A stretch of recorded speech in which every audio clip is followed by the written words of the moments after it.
Hi everyone, my name is Dr. Cindy Gilson and I am an Associate Professor of Gifted Education in the Special Education and Child Development Department at UNC Charlotte. In this video series, I will provide you with a brief introduction to a variety of key topics related to the nature and needs of gifted students in North Carolina. All essential adults who work with gifted students or those with potential, including general, special, gifted, and specialist teachers, counselors, and administrators, should have some foundational knowledge about gifted students and gifted pedagogy. If you are interested in deepening your knowledge or eventually working with this population of students, as a UNCC undergraduate education major, you could apply to our graduate certificate program as an early entry student. If accepted, you could take 2 of the 4 required courses that lead to an add-on license. The 2 courses you could take include SPED 6161, which focuses on the social emotional needs of gifted students. In SPED 5211, you would learn an introduction to the field of gifted education, gifted students, and gifted pedagogy. Go to the link at the top of the screen to learn more. Let's continue building your foundational knowledge about gifted education with a reminder that a comprehensive program for gifted students should include an alignment between the district's conception or definition of gifted, identification procedures, and programming.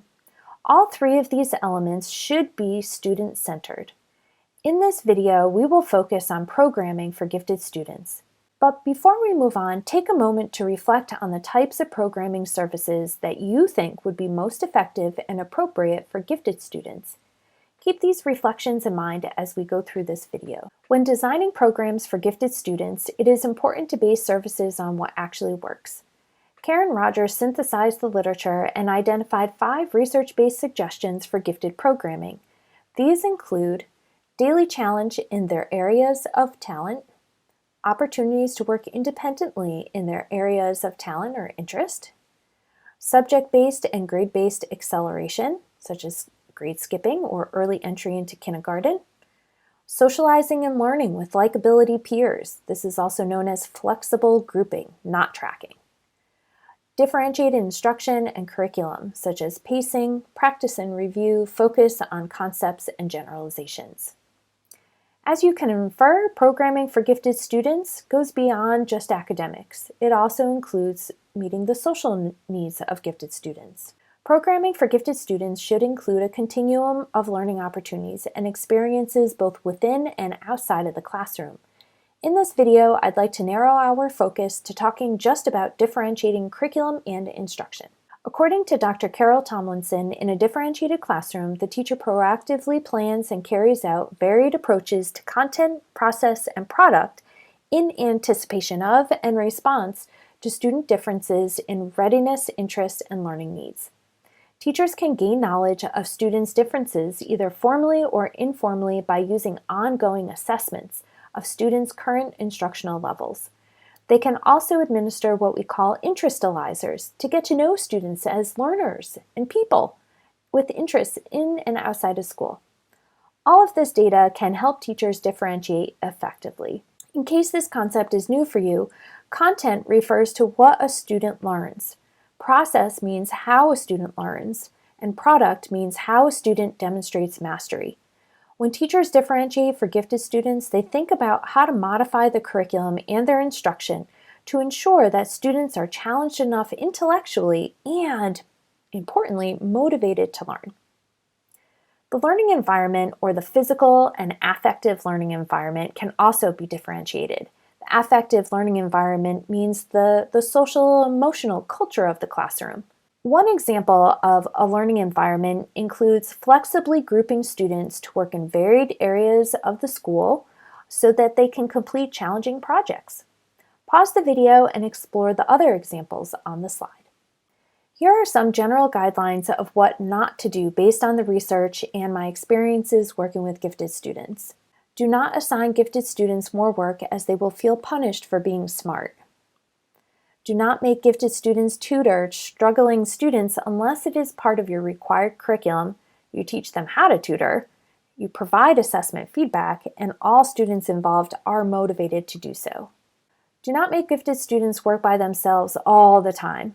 They need your input and opportunities to collaborate and communicate with other students on challenging tasks. And lastly, do not make gifted students run errands for you all the time just because they finish their work early. They are not paid to do so. There are many teaching learning models that we can use in gifted education.